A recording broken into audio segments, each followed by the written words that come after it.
வணக்கம் என் அன்பு குழந்தைகளே, வாருங்கள் இன்றைய திருக்குறள் கற்போம். அதிகாரம் 5 இல்வாழ்க்கை.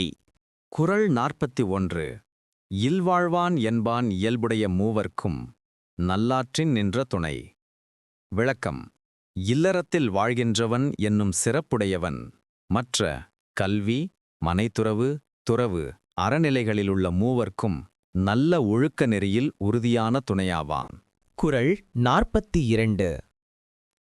துறந்தார்க்கும் துவ்வாதவர்க்கும் இறந்தார்க்கும் இல்வாழ்வான் என்பான் துணை.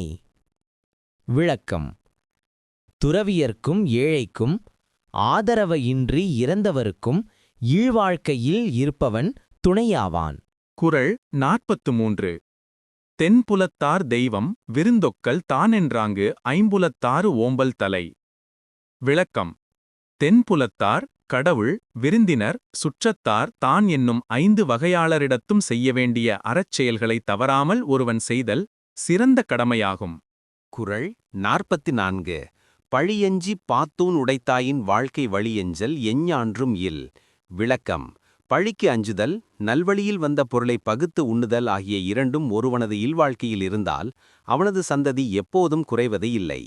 குறள் 45. அன்பும் அறனும் உடைத்தாயின் இல்வாழ்க்கை பண்பும் பயனும் அது. விளக்கம். ஒருவனது குடும்ப வாழ்க்கையில் கணவன் மனைவியர்க்கிடையே அன்பும் அறம் செய்யும் குணமும் இருக்குமானால் அதுவே அவ்வாழ்க்கையின் பண்பும் பயனும் ஆகும். குறள் 46.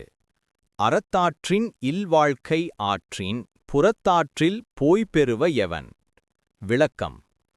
ஒருவன் இல்வாழ்க்கையை அறவழியில் நடத்துவானானால் அவன் வேறு வழியில் சென்று பெறும் மேலான பயன் இல்லை. குறள் 47.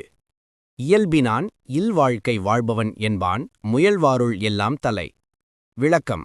இல்வாழ்க்கையில் வாழ்ந்து அதற்குரிய நல்ல முறையிலே ஒழுகுகின்றவன் மறுமை இன்பத்தை நாடி முயற்சி செய்கின்றவரை விடச் சிறந்தவன் ஆவான்.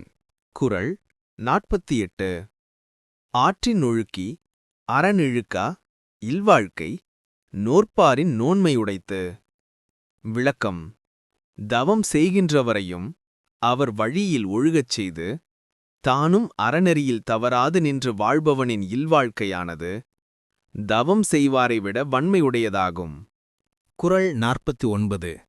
அறனெனப்பட்டது இல்வாழ்க்கை அஃதும் பிறன் பழிப்பதில்லாயின் நன்று. விளக்கம்.